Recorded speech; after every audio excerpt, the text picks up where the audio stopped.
എന്തൊക്കെ പ്രഹസനമാണ് കോൺഗ്രസുകാരും BJP-കാരും നടത്തുന്നത്?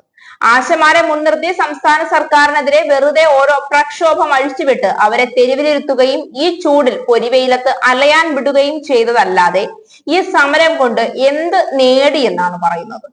സംസ്ഥാന സർക്കാരിന് ചെയ്യാൻ കഴിയുന്നതൊക്കെ ചെയ്തു എന്നും ചെയ്യാൻ കഴിയുന്നതിനും അപ്പുറം ചില ആനുകൂല്യങ്ങൾക്ക് വിട്ടുവീഴ്ച ചെയ്യാൻ തയ്യാറാണ് എന്നും ഇതിനും എത്രയോ മുൻപേ തന്നെ ആരോഗ്യമന്ത്രി വീണ ജോർജ് പ്രഖ്യാപിച്ചതാണ്.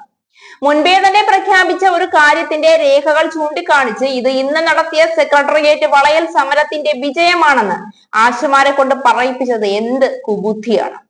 കോൺഗ്രസുകാർക്കും BJP-കാർക്കും ഇതുകൊണ്ട് ഞങ്ങൾ വിജയിച്ചു എന്ന് ആശ്വസിക്കാം എന്നല്ലാതെ ഈ തീരുമാനം കഴിഞ്ഞ 19-ന് തന്നെ മന്ത്രിസഭാ യോഗത്തിൽ വീണ ജോർജ് പറഞ്ഞതാണെന്ന് ബുദ്ധിയും ബോധവുമുള്ള ഏതൊരാൾക്കും അറിയാവുന്നതാണ്. ഇത് വിജയം തന്നെയാണ് എന്ന കാര്യത്തിൽ യാതൊരു സംശയവുമില്ല. പക്ഷേ ആശമാരെ കുത്തിത്തിരിപ്പിച്ച് സർക്കാരിനെതിരെ തിരിച്ചുവിട്ട കപട രാഷ്ട്രീയ പാർട്ടികളുടെ വിജയമല്ല. കപടതയുടെ മുഖംമൂടി ധരിച്ചവരെ തിരിച്ചറിയാതെ അവരുടെ പേക്കൂത്തിന് തുള്ളേണ്ടി വന്ന ആശമാരുടെ വിജയവുമല്ല. മറിച്ച് ഇതൊരു സർക്കാരിന്റെ വിജയമാണ്, ഒരു തൊഴിലാളി വർഗ പാർട്ടിയുടെ വിജയമാണ്. തൊഴിലാളി വർഗ പാർട്ടിയായി നിലനിൽക്കുന്നത് കൊണ്ട് തന്നെ തങ്ങളുടെ കഴിവിനും അപ്പുറവും തൊഴിലാളികളുടെ ക്ഷേമത്തിനും ഉന്നമനത്തിനും വേണ്ടി എന്തും ചെയ്യുമെന്ന് അടിയുറച്ച് പറയുന്ന ഒരു പാർട്ടി തൊഴിലാളികൾക്ക് വേണ്ടി അനുവദിച്ച പഴയ ആനുകൂല്യങ്ങളുടെ വൈകിയ വിജയമാണ്.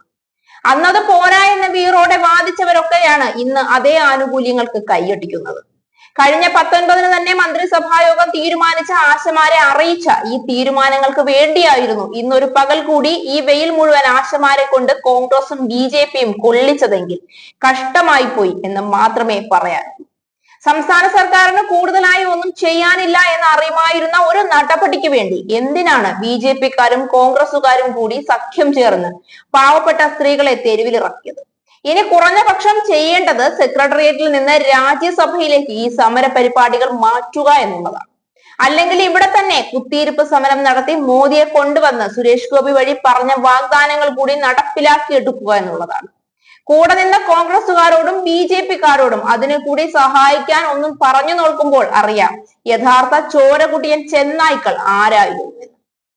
സ്ത്രീകളെ പറഞ്ഞു പറ്റിച്ച് രാവും പകലുമില്ലാതെ ഈ സെക്രട്ടേറിയറ്റിന് മുന്നിലിരുത്തിയ രാഷ്ട്രീയ കാപട്യത്തിന് എന്ത് ന്യായമാണ് പറയാനുള്ളത്? ആരോഗ്യവകുപ്പ് പരിശീലന പരിപാടി നടത്തുന്ന ദിവസമായിട്ടും അതിൽ പങ്കെടുത്തില്ലല്ലോ എന്നൊരു ആശയോട് ചോദിച്ചപ്പോൾ പറഞ്ഞത് അതിലൊന്നും പങ്കെടുക്കാതെ ഞങ്ങൾ സമരവുമായി മുന്നോട്ട് പോകുമെന്നാണ്. സംസ്ഥാന സർക്കാർ നിങ്ങളെ പിരിച്ചുവിടില്ലേ എന്ന ചോദ്യത്തിന് ഉടനെ വന്ന മറുപടി അങ്ങനെ പിരിച്ചുവിടാൻ കഴിയില്ല, ഞങ്ങൾ കേന്ദ്ര സർക്കാരിന്റെ തൊഴിലാളികളാണെന്നാണ്. കേന്ദ്ര സർക്കാരിന്റെ തൊഴിലാളികളാണെന്ന ബോധ്യമുണ്ടായിട്ടാണോ സംസ്ഥാന സർക്കാരിനോട് പണം ചോദിച്ച് ഈ സമരത്തിനൊക്കെ നിന്നുകൊടുത്തത്? എന്തൊരു കഷ്ടമാണ്! രാഷ്ട്രീയമൊക്കെ ആവാം, പക്ഷേ മറ്റുള്ളവരുടെ ഇരയായി നിന്നു കൊടുക്കുന്നത് ഒരുതരം കോമാളി വേഷം കെട്ടൽ തന്നെയാണ്.